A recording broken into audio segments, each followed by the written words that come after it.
আসসালামু আলাইকুম। বিডি নিউজে আপনাদেরকে স্বাগতম। সংবাদের শুরুতেই শিরোনাম, পরে বিস্তারিত। ইয়েমেন থেকে ফের ইসরায়েলে ক্ষেপণাস্ত্র হামলা। এদিকে মার্কিন রণতরীতে ক্ষেপণাস্ত্র হামলার দাবি।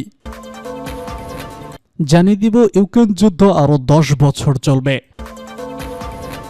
সর্বশেষ জানিয়ে দিব, সিরিয়ায় ইরানের জায়গা দখল করল সৌদি আরব। শুনছিলেন সংবাদ শিরোনাম, এখন বিস্তারিত। তার আগে অনুরোধ থাকবে, ভিডিওতে একটি লাইক দিন এবং কমেন্টস করে জানিয়ে দিন কোন জেলা থেকে বা কোথা থেকে আমাদের সঙ্গে যুক্ত রয়েছেন। ইয়েমেন থেকে ফের ইসরায়েলে ক্ষেপণাস্ত্র হামলা। ইয়েমেন থেকে ফের ইসরায়েলে ক্ষেপণাস্ত্র হামলা হয়েছে। ধারণা করা হচ্ছে হুদি বিদ্রোহীরা এই হামলা করেছে। মঙ্গলবার আল জাজিরার এক প্রতিবেদনে ইসরায়েলি সেনাবাহিনীর বরাতে এই তথ্য জানানো হয়েছে। ইসরায়েলি সেনাবাহিনী বলছে, তারা ইয়েমেন থেকে ছোড়া ক্ষেপণাস্ত্র আকাশ প্রতিরক্ষা ব্যবস্থার মাধ্যমে আটকে দিয়েছে। একটি সামরিক বিবৃতিতে এই তথ্য জানিয়েছে বেনিয়ামিন নেতানিয়াহুর বাহিনী। বিবৃতিতে বলা হয়েছে, দেশটির কেন্দ্র সতর্কতা সাইরেন বেজে ওঠে, সক্রিয় হয়ে ওঠে আকাশ প্রতিরক্ষা ব্যবস্থা, ক্ষেপণাস্ত্রটি শনাক্ত করে আকাশে ধ্বংস করে। দাবি অনুযায়ী ক্ষেপণাস্ত্র ইসরায়েলের ভূখণ্ডে প্রবেশের আগে ভূপাতিত করা হয়। তবে ধ্বংস হওয়া ক্ষেপণাস্ত্রের টুকরো বাসিন্দাদের উপর পড়ার ভয়ে সতর্কতা জারি করা হয়। এ সময় লোকজন নিরাপদ স্থানে সরে যান। ইয়েমেনের হুতি বিদ্রোহীরা এর আগে বলেছিল, তারা ইসরায়েলের বেনগুয়েন বিমানবন্দর এবং অধিকৃত পূর্ব জেরুজালেমের দক্ষিণে একটি পাওয়ার স্টেশন লক্ষ্য করে 2টি সামরিক অভিযান চালিয়েছে। তবে তাতে কি পরিমাণ ক্ষতি হয়েছে তা স্পষ্ট করতে পারেনি হুতি বিদ্রোহীরা। প্রসঙ্গত, ইয়েমেনের হামলায় দিশেহারা হয়ে পড়েছে ইসরায়েল। দেশটিতে একের পর এক হামলা চালিয়ে যাচ্ছে বিদ্রোহী গোষ্ঠী হুতি। 26শে ডিসেম্বর আবারও ইসরায়েলে হামলা চালিয়েছে তারা। ইসরায়েলি সেনাবাহিনী তখন জানিয়েছে, আকাশ সীমায় প্রবেশের আগেই ক্ষেপণাস্ত্রটি ভূপাতিত করা হয়েছে। এর আগে হুতি বিদ্রোহীরা জানায়, সানা আন্তর্জাতিক বিমানবন্দর, হুদাইদা বন্দর এবং তেলের অবকাঠামো সহ বিভিন্ন জায়গায় বিমান হামলা চালিয়েছে ইসরায়েল। এতে অন্তত 6 জন নিহত হয়েছে। এই ঘটনার প্রক্রিয়ায় দেশটিতে হামলা জোরদারের ঘোষণা দেয় তারা। মার্কিন রণতরীতে ক্ষেপণাস্ত্র হামলার দাবি।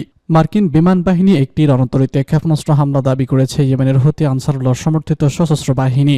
মঙ্গলবার এক বিবৃতিতে ইয়েমেন সামরিক বাহিনীর মুখপাত্র ব্রিগেডিয়ার জেনারেল ইয়াহিয়া সারি বলেছেন, এই হামলায় ক্রুজ ক্ষেপণাস্ত্রের পাশাপাশি বহু সংখ্যক কামিকাজে ড্রোন ব্যবহার করা হয়। জেনারেল সারি বলেছেন, ইয়েমেনের যোদ্ধারা মার্কিন নৌবাহিনীর ইউএসএস হারি এবং ট্রোমার বিমানবাহী রণতরীতে হামলা চালিয়েছে। মার্কিন বাহিনী ইয়েমেনের বিরুদ্ধে একটি বড় বিমান হামলা চালানোর প্রস্তুতি নিচ্ছে বলেও দাবি করেছেন তিনি। ইয়েমেন সামরিক বাহিনীর মুখপাত্র আরও বলেছেন, এদিন একই সঙ্গে ইসরায়েলের বেনগুয়েন আন্তর্জাতিক বিমানবন্দর লক্ষ্য করেও হামলা চালানো হয়েছে। ইয়েমেনি ক্ষেপণাস্ত্র ইউনিটগুলো এই হামলায় ফিলিস্তিনি 2 হাইপারসনিক ব্লাস্টিক ক্ষেপণাস্ত্র ব্যবহার করেছে বলেও জানান তিনি। এছাড়া ইয়েমেনি বাহিনী জলফিকার ব্লাস্টিক ক্ষেপণাস্ত্র ব্যবহার করে অধিকৃত আল কুদসের দক্ষিণে একটি বিদ্যুৎ কেন্দ্রে হামলা চালানো হয়েছে বলে জানা গেছে। জলফিকার ক্ষেপণাস্ত্র রাডার ফাঁকি দিতে সক্ষম এবং উচ্চমাত্রার ম্যানুভার করতে পারে। এই ক্ষেপণাস্ত্রের পাল্লা 2000 কিলোমিটারের বেশি। এদিকে ইসরায়েলি সেনাবাহিনী বলছে, তারা ইয়েমেন থেকে ছোড়া ক্ষেপণাস্ত্র আকাশ প্রতিরক্ষা ব্যবস্থার মাধ্যমে আটকে দিয়েছে। ক্ষেপণাস্ত্রগুলো ইসরায়েলের আকাশে প্রবেশের আগে আকাশ প্রতিরক্ষা ব্যবস্থা সেগুলোকে শনাক্ত করে এবং আকাশে ধ্বংস করে। তবে তেল আবিব জুড়ে সতর্ক সাইরেন বেজে ওঠার কথা জানিয়েছে বিভিন্ন গণমাধ্যম। এ বিষয়ে ইসরায়েলি সেনাবাহিনী বলছে, ধ্বংস হওয়া ক্ষেপণাস্ত্রের টুকরো বাসিন্দাদের উপর পড়ার ভয়ে সতর্কতা জারি করা হয়। এ সময় লোকজন নিরাপদ স্থানে সরে যান। একটি সামরিক বিবৃতিতে এই দাবি করেছে বেনিয়ামিন নেতানিয়াহুর বাহিনী। ইয়েমেনের হুতি বিদ্রোহীরা এর আগে বলেছিল, তারা ইসরায়েলের বেনগুয়েন বিমানবন্দর এবং কথকথিত পূর্ব জেরুজালেমের দক্ষিণে একটি পাওয়ার স্টেশন লক্ষ্য করে একটি সামরিক অভিযান চালিয়েছে। তবে তাতে কি পরিমাণ ক্ষয়ক্ষতি হয়েছে তা স্পষ্ট করতে পারেনি হুতি বিদ্রোহী। প্রসঙ্গত, ইয়েমেনের হামলায় দিশেহারা হয়ে পড়েছে ইসরায়েল। দেশটিতে একের পর এক হামলা চালিয়ে যাচ্ছে বিদ্রোহী হুতি গোষ্ঠী।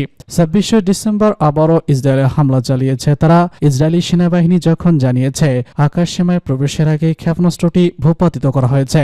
এর আগে হুতিরা জানায়, সানা আন্তর্জাতিক বিমানবন্দর, হুদাইদা বন্দর এবং তেলের অবকাঠামো সহ বিভিন্ন জায়গায় বিমান হামলা চালিয়েছে ইসরায়েল। এতে অন্তত 6 জন নিহত হয়েছেন। এ সময় এ ঘটনার প্রক্রিয়ায় দেশটিতে হামলা জোরদারের ঘোষণা দেয় তারা। ইউক্রেন যুদ্ধ আরও 10 বছর চলবে। এক এক করে 3 বছর পা দিতে যাচ্ছে ইউক্রেন যুদ্ধ। এরই মধ্যে রণক্ষেত্রে বিশাল এক অংশ হারিয়েছে কিয়েভ। লাগাতার যুদ্ধে ক্লান্ত, পরিশ্রম ক্লান্ত হয়ে পড়েছে জেলেনস্কির বাহিনী। যদিও দেশটির পূর্ব অঞ্চলে এখনও রুশ সেনাদের অগ্রগতি ঠেকিয়ে রাখছে ইউক্রেনের সেনারা। তবে কুরাখোভ শহরের কাছে রুশ অবস্থান দ্বারা আটকে পড়েছে অনেক সেনা। অন্যদিকে আগামী মাসে মার্কিন প্রেসিডেন্ট হিসেবে যুদ্ধবিরতি ট্রাম্পের ক্ষমতা গ্রহণ কিয়েভের সামরিক সহায়তাকে আরও সংকুচিত করার আশঙ্কা করা হচ্ছে। এমন পরিস্থিতিতে প্রশ্ন উঠেছে, আরও 1 বছর যুদ্ধ চালিয়ে যেতে পারে কি ইউক্রেন? সম্প্রতি ইউক্রেন যুদ্ধের সর্বশেষ পরিস্থিতি নিয়ে একটি প্রতিবেদন প্রকাশ করেছে বার্তা সংস্থা বিবিসি। ওই প্রতিবেদনে ইউক্রেনের সামরিক বাহিনীতে কর্মরত বেশ কয়েকজন কমান্ডার ও সৈনিকদের বক্তব্য তুলে ধরা হয়। একই সঙ্গে যুদ্ধের স্বজন হারিয়েছেন, বাড়ি ছেড়েছেন অথবা বিভিন্নভাবে ক্ষতিগ্রস্ত হয়েছেন এমন ইউক্রেনীয় নাগরিকদের বক্তব্য তুলে ধরা হয় প্রতিবেদনে। রুশ সামরিক অভিযানের পর ইউক্রেনের সেনাবাহিনীতে যোগ দেওয়া 31 বছর কমান্ডার সোরাত বিবিসির প্রতিবেদককে জানান, যখন যুদ্ধ শুরু হয় তখন তিনি মনে করেছিলেন এটি 3 বছর চলতে পারে, কিন্তু এখন মনে হচ্ছে এই যুদ্ধ আগামী। যদিও ট্রাম্পের যুদ্ধ বন্ধের ইচ্ছাকে উড়িয়ে দিচ্ছেন না নোসাদ, তবে এটি কার্যত চুক্তিতে পৌঁছাতে অনেক কাঠখড় পোড়াতে হবে বলে মনে করছেন সেই সেনা সদস্যরা। নোসাদ জানান তিনি খুবই বাস্তবিকভাবে চিন্তা করতে চান। এখানে ইউক্রেনের জন্য কোনো ন্যায় বিচার অপেক্ষা করছে না, তবে তিনি রাশিয়ার বিরুদ্ধে লড়াই করে যেতে পারে বলেও জানান। আরেক সেনা সদস্য জানান, আলোচনার মাধ্যমে কেবল যুদ্ধ সাময়িকভাবে থামতে পারে, তবে আগামী 1-2 বছর পর তা আবারও ইউক্রেনের ঘাড়ে ফিরে আসবে। ইউক্রেনের এক সেনা জানান, ইউক্রেনীয় বাহিনী পৃথিবীতে বেঁচে থাকার পরবর্তীতে তিনি জয়ের জন্য মৃত্যুকে বরণ করতেও রাজি আছেন। ইউক্রেনের দ্বিতীয় বৃহত্তম শহর বিগিটিতে ক্রমাগত রুশ ক্ষেপণাস্ত্র আঘাত এনে চলছে। সেখানকার বাসিন্দারা জানান, ইউক্রেনের উচিত এখনই যুদ্ধ থামিয়ে আলোচনায় আসা। এমনকি বিভিন্ন জরিপে নাগরিকরা যুদ্ধের পরবর্তীতে আলোচনাকে প্রাধান্য দিচ্ছেন। বিশেষ করে নারীরা মনে করেছিলেন এই যুদ্ধে সাময়িকভাবে কেউ জয়ী হতে পারবে না। ডেনিস নামে একজন নারী বলেছেন, ইউক্রেনের হতাহতের প্রকৃত সংখ্যা সরকারিভাবে স্বীকার করা সংখ্যার চেয়ে অনেক বেশি। তিনি মনে করেন যুদ্ধে 4 লাখেরও বেশি ইউক্রেনের সেনা আহত হয়েছেন। তিনি বিশ্বাস করেন আরও বেশি মানুষের মৃত্যু সমস্যার সমাধান করবে না। তিনি বলেছেন, আমরা যুদ্ধবিরতি চাই, আমরা আরও অনেক বছর ধরে যুদ্ধ চালাতে পারবো না। বলা হচ্ছে, উভয় পক্ষের আলোচনায় ইউক্রেনের নারীদের সবথেকে বেশি ত্যাগ স্বীকার করতে হবে যারা যুদ্ধে তাদের বাবা, ভাই, স্বামী ও সন্তানদের হারিয়েছেন। তারা মনে করছেন এমনকি শান্তির জন্য ইউক্রেনকে তার ভূমি রাশিয়ার কাছে ছেড়ে দিতে পারে। সিরিয়ায় ইরানের জায়গা দখল করছে সৌদি আরব। সিরিয়ায় বাশার আল আসাদ বিরোধী আন্দোলন শুরু হয় 2011 সালে। সে সময় আন্দোলনকারীদের পক্ষ নিয়েছিল সৌদি আরব, আর মধ্যপ্রাচ্যের আরেক শক্তিশালী ইরানের অবস্থান নিয়েছিল সম্পূর্ণ বিপরীতমুখী। বাশার আল আসাদকে সিরিয়ায় ক্ষমতায় টিকিয়ে রাখতে বদ্ধপরিকর ছিল তেহরান, আর তাই রাশিয়ার সঙ্গে মিলে বাশার আল আসাদের পাশে দাঁড়িয়েছিলেন খামেনি। এক যুগেরও বেশি সময় ধরে চলা গৃহযুদ্ধের পর অবশেষে পতন হয় বাশার আল আসাদ সরকারের। বিদ্রোহীদের কাছে হেরে দেশ ছেড়ে পালিয়ে গেছেন স্বৈরাচার শাসক আসাদ, আর আসাদের পতনের সঙ্গে সঙ্গে দামেস্ক থেকে হাত গোটাতে হয়েছে রাশিয়া ইরানকে। সিরিয়ার পরবর্তী পরিস্থিতিতে ইরানের সেই জায়গা এখন দখলে নিয়েছে সৌদি আরবই। গেল 28 ডিসেম্বর বাশার আল আসাদ সরকারের পতন ও পলায়নের পর রিয়াদ দামেস্ক সম্পর্ক ফের নতুন আভাস বইতে শুরু করেছে। এরই ধারাবাহিকতায় বিদ্রোহীদের নিয়োগ পাওয়া নতুন প্রতিরক্ষামন্ত্রী আসাদ আল শিয়াবি নিজের প্রথম সফরে সৌদি আরবকে বেছে নিয়েছেন। দীর্ঘ 1 দশক ধরে সিরিয়াকে আরব লীগের বাইরে ছুড়ে ফেলা হয়েছিল। এর অবশ্য সৌদি সিরিয়ার সম্পর্কের বড় কিছুটা গলে।